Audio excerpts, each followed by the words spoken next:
आप सबको परमेश्वर बहुत बहुत आशीष दे। सभी को जय मसीह की। तो मेरे प्रियो, परमेश्वर हमेशा से ही अद्भुत कामों का पिता ठहरा है। आमीन। मतलब जो मनुष्य से नहीं हो सकता वो किससे हो सकता है? परमेश्वर से।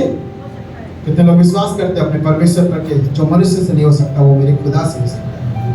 आमीन, हालेलुया। तो मेरे प्रिय, कुछ ऐसी बातें हैं जो आज सच में मनुष्य से तो नहीं हो सकती, परंतु परमेश्वर से जरूर हो सकता है। आमीन। और आज परमेश्वर सच में उस हो सकने वाले कार्यों को आज आपके और मेरे जीवन में देने जा रहा है। आमीन, हालेलुया। कितने लोग विश्वास करते हैं? अपने हाथों को उठाएंगे और बोलेंगे कि परमेश्वर आज का वचन, बोले आज का वचन मेरे लिए है। आज का वचन मेरी आत्मिक उन्नति के लिए है। आज का वचन मेरे घर की उन्नति के लिए है। आज का वचन मेरे सारे परिवार की उन्नति के लिए है।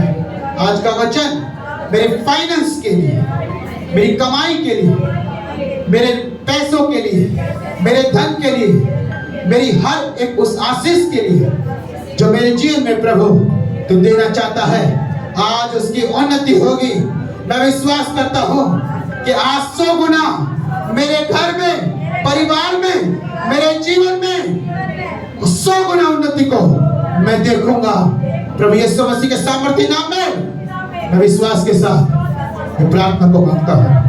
आमीन, हालेलुया। तो मेरे प्रिय, आज आपकी आत्मिक उन्नति, आज हर तरह से आपकी उन्नति को खुदावंद देने जा रहा है। आमीन, हालेलुया। देखिए, सुनिए ध्यान से।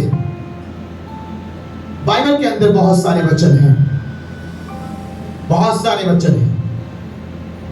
मैंने लोगों को कहते हुए सुना है, ये लोगों को कहते हुए ये सुना है कि हम सारे वचन फॉलो नहीं कर सकते। क्या बोलते हैं वो? कि हम बाइबल के सारे वचन फॉलो नहीं कर सकते। ऐसे मैंने कहते हुए सुना। कुछ इस चर्च में भी है ऐसे लोग। हालेलुया। लेकिन आज मेरा विश्वास है कि वो सब ये बोलेंगे आज से कि हम फॉलो करेंगे। आमीन, हालेलुया। क्यों? क्योंकि परमेश्वर का वचन पवित्र है। परमेश्वर का वचन क्या है? पवित्र है। वो हम सबकी आत्मिक उन्नति के लिए, हम सबकी भलाई के लिए। एक वचन है बाइबल में लिखता है कि परमेश्वर का वचन समझाने, बुझाने और हाँ, इसको वचन को निकालो फटाफट जल्दी से। दूसरा तिमुथी उसका 3 अध्याय, उसका 16वां और 17वां वचन बड़ा सुंदर है। इसको गांठ मार लो और लिख लो और अंडरलाइन कर लो। जब भी कोई आपसे सवाल पूछे कि तुम्हें कैसे पता, क्या सबूत है, ये परमेश्वर का वचन नहीं है, ये तो आदमी ने लिखा है। जैसे हमारी कॉमिक्स लिखी हुई है, हमारी कहानियों की किताब लिखी हुई है, आप उसको बोल सकते हो। खुद बाइबल कहती है कि परमेश्वर का जिंदा वचन है। ये परमेश्वर ने ही लिखा। ये परमेश्वर के आत्मा, पवित्र आत्मा के द्वारा परमेश्वर के दासों ने, सेवकों ने आत्मा में भर करके प्रेरणा पा करके लिखा। चलिए मैं पढ़ता हूँ, ध्यान से सुनेंगे। संपूर्ण पवित्र शास्त्र, यानी पूरी बाइबल की बात हुई है।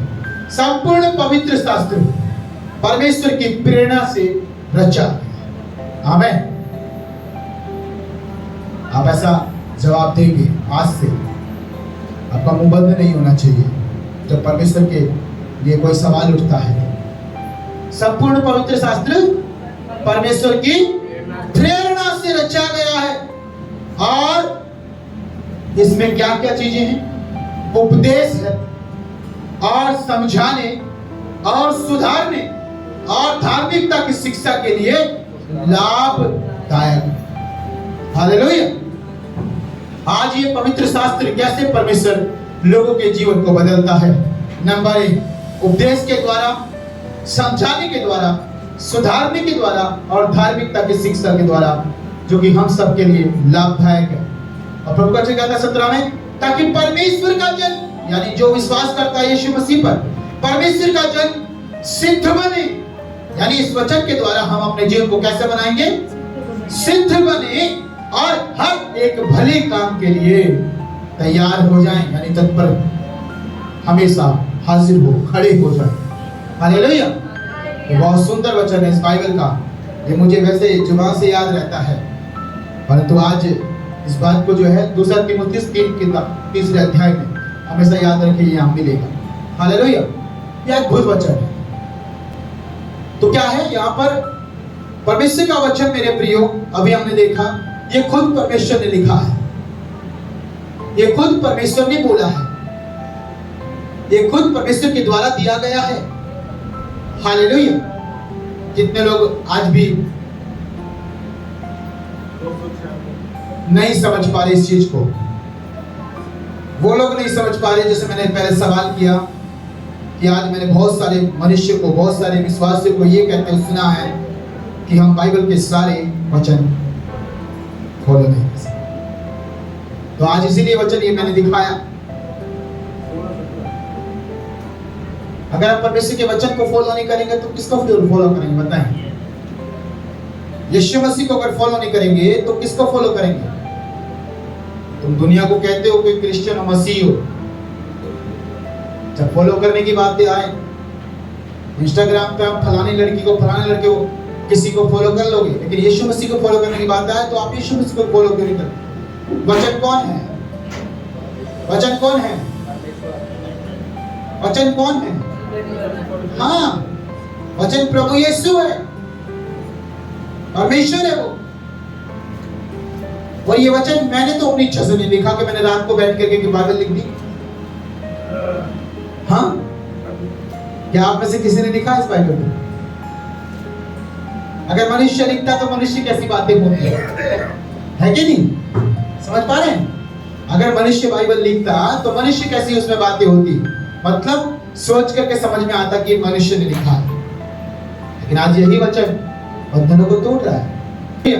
सुनो, बाइबल का एक एक वचन परमेश्वर का है, उसके मुंह से निकला है, खुद परमेश्वर ने बोला है।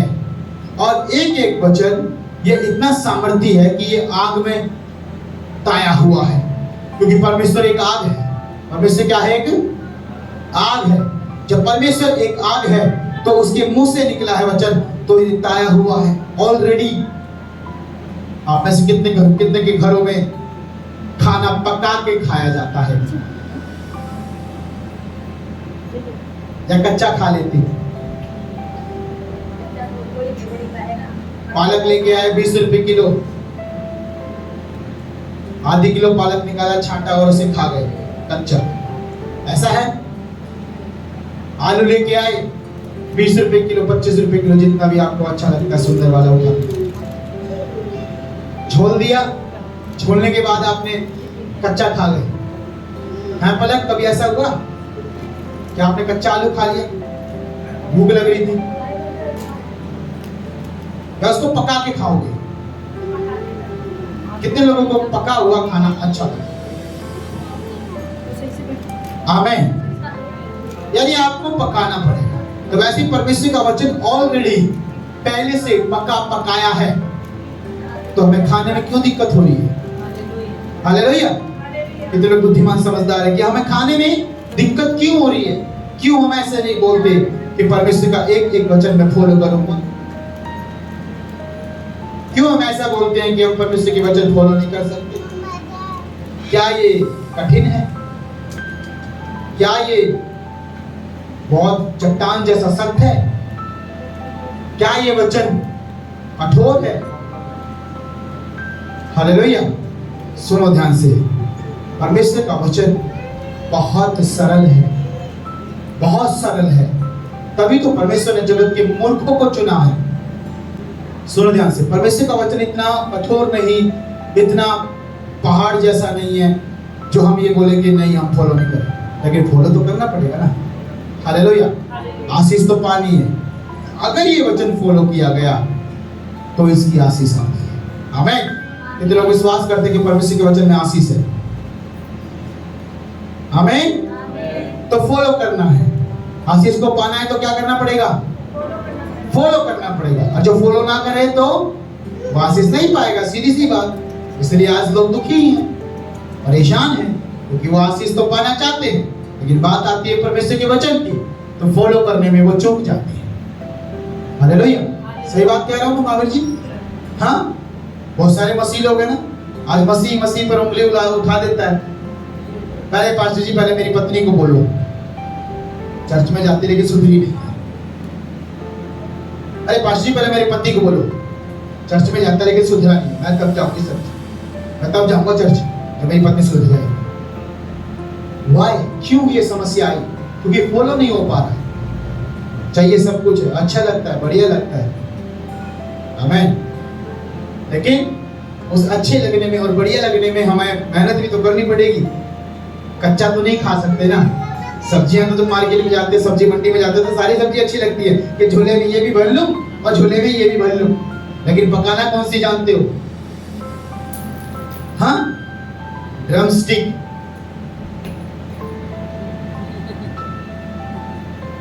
कभी खाए नहीं, कभी बनाए नहीं, कभी पकाए नहीं, तो उसको कभी नहीं लेके आओगे अपने घर में। एक आता वो पत्थर जैसा होता है, आधी तेरा सून नहीं कच्चा आलू नहीं, पता नहीं इसको बाल से होते उसको कोई काटते हो तो ऐसा सख्ता होता है अंदर से, आलू जैसा, कमल ककड़ी, पता नहीं ऐसे होता है गांठ से, लेकिन लोग खाते चाव से। अरबी के जैसा बड़ा होता है। हालेलुया, हाँ, ये देखो, ये नॉलेज है सबकी। सारी सब्जी कौन सी मिल रही है मार्केट में, सब पूछ लो। अभी बताओ, परमेश्वर ने यूहन्ना 3:16 में क्या लिखा है? ये भी तो परमेश्वर ने खाने पीने की वस्तु हमारे लिए रखी है, पका हुआ वचन है। ये भी सब्जियां लेके आएंगे मार्केट से, पका के खाएंगे तो वो आशीष करेगी, अच्छा स्वास्थ्य देगी। वैसे परमेश्वर का वचन कहते तो ये आत्मा को अच्छा स्वास्थ्य देगा। शरीर को देने के लिए मार्केट है, आत्मा को देने के लिए हालेलुया बाइबल का वचन ये प्रेरणा से भरा हुआ है। ये समझाने के लिए, बुझाने के लिए, सबको तैयार करने के लिए, सुधारने के लिए ये काफी है। तभी आत्माएं बदलती, तभी लोगों का जीवन बदलता है। आमीन, हालेलुया।